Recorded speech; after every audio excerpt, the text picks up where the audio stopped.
Un élève, un professeur, une rencontre. L'archipel des passions est né d'une infinité de discussions. Amour, cruauté, patience, modestie, dégoût, adoration, admiration, arrogance, pitié, fraternité, douceur, ennui, tristesse, jalousie.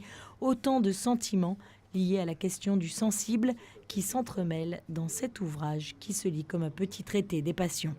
On s'est rencontrés au lycée avec Robert, en classe de terminale pour moi.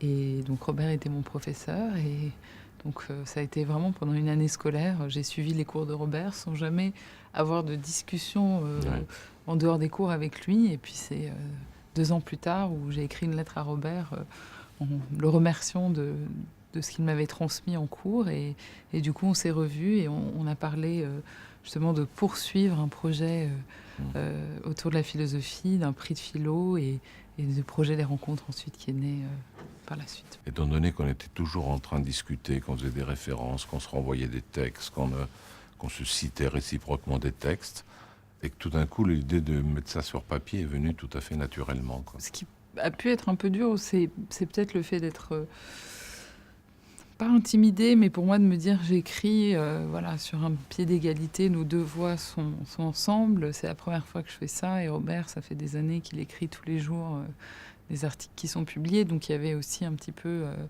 une difficulté à peut-être me laisser aller au départ dans ma propre écriture, donc ça a mis un peu plus de temps.